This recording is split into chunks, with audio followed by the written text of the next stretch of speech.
How Islam began in under 10 minutes. Not a problem. We've started. Okay, so travel back in time with me to a land far, far away and long, long ago. Mecca and Arabia, about the year 570. Mecca is important for 2 reasons. 1, the Kaaba is there, an ancient temple built to worship God.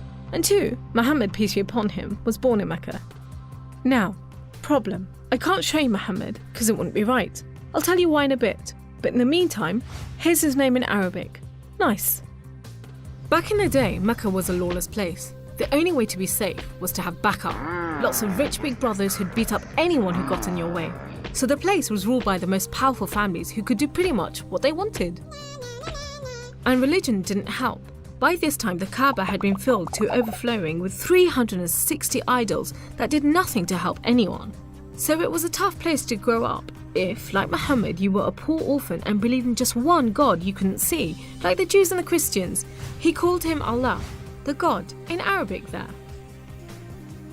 Muhammad's dad died before he was even born, and his mum died when he was just 6.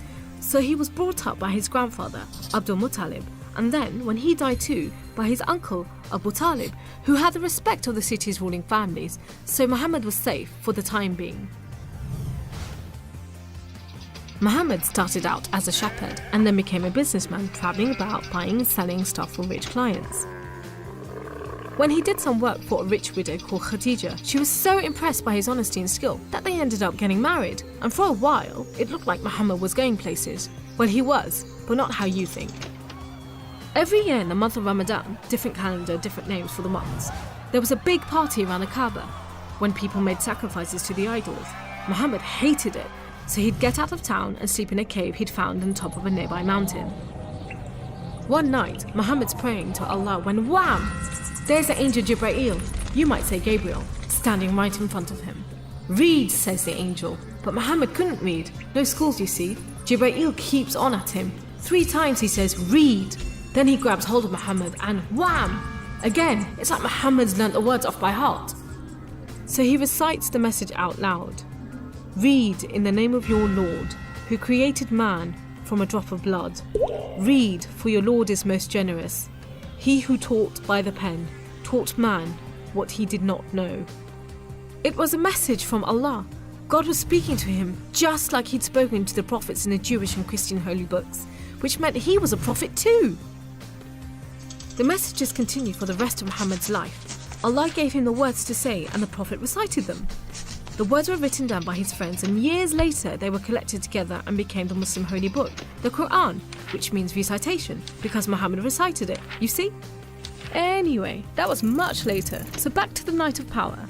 Muhammad tells his family, then his friends, and eventually everyone about Allah, that he's the one and only God, that he wants everyone to be treated fairly, and long story short, it didn't go down well with the ruling families of Mecca, who liked things just the way they were, thank you very much.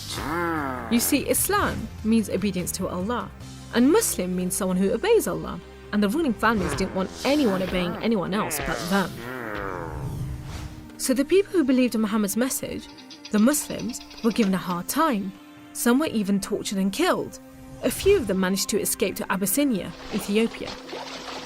But most were stuck in Mecca. Muhammad also had to cope with the death of his wife, and then just a few weeks later, his uncle too. Feeling very down, he went to the Kaaba to pray to Allah one night. Then, the weirdest thing happened. Jibreel turns up, sits him on a winged horse called Al-Buraq and flies him all the way from Mecca to Jerusalem. He prays with all the prophets who have ever lived. Then, he's taken up to the heavens to chat with some of the prophets, and then into paradise itself, where Allah tells Muhammad to pray 5 times a day and to stay strong. He's returned to Jerusalem and then flies back to the Kaaba in Mecca. We call it the night journey, and Muslims still argue whether it was a real experience or a vision, but whatever, it gave Muhammad a much needed boost, and just as well, because there were more tough times ahead.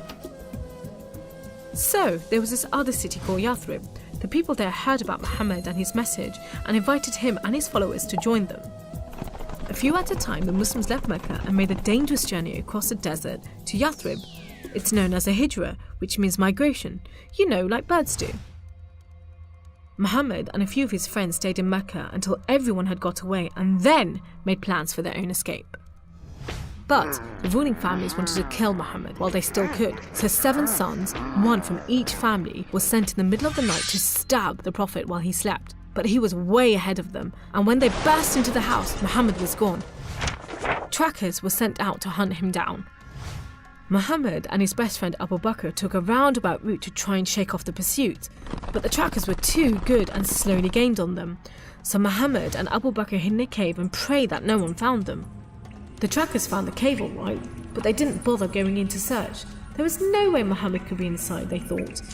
There was a spider's web over the mouth of the cave and a nesting bird at the entrance. He must have given them the slip. So off they went, leaving Muhammad and Abu Bakr protected by a spider and a bird. Muhammad made it safely to Yathrib, which was renamed Medina al-Nabi, the city of the Prophet, but most people just call it Medina. But Muhammad's worries weren't over yet. There were 3 big battles between the Muslims and the Meccans. First, the Battle of Badr, when Muhammad and just 313 men faced 1,000 Meccan soldiers. Miraculously, the Muslims won. Then there was the Battle of Uhud, which didn't go so well. Some of Muhammad's men disobeyed his orders and ran off during the battle to raid the Meccans' camp, and so the Muslims were outmaneuvered. Then there was the Battle of the Trench. Medina was protected on 3 sides by mountains, so when the Meccan forces advanced in the city, the Muslims just dug a deep trench. The Meccans made camp, but the weather was terrible. Pouring rain put out their fires and howling winds blew down their tents. Eventually they gave up and went back to Mecca. It was all a bit embarrassing. They were losing the respect of the local tribes who were flocking to join the Muslims. So a peace treaty was signed at Hudaybiyah, but it wasn't long before the Meccans broke it. Muhammad decided that enough was enough. By now he had over 10,000 men, so he led them across the desert to Mecca. The ruling families realised they'd made a huge mistake, but it was too late. All they could do was surrender and hope that the Muslim army killed them quickly. But Muhammad said there should be no more fighting. He rode into Mecca and went straight to the Kaaba. He circled it 7 times anti-clockwise and smashed all the idols, rededicating the Kaaba to Allah. And that's why I'm not going to show you Muhammad. The Muslims wanted to make it totally clear that they only worship the one unseen God. So they didn't have any pictures of Muhammad in case anyone thought he was an idol, and they didn't have any pictures of Allah because he's like nothing on earth, so it would be impossible to draw him anyway. So there you go, how Islam began in under 10 minutes. How did I do?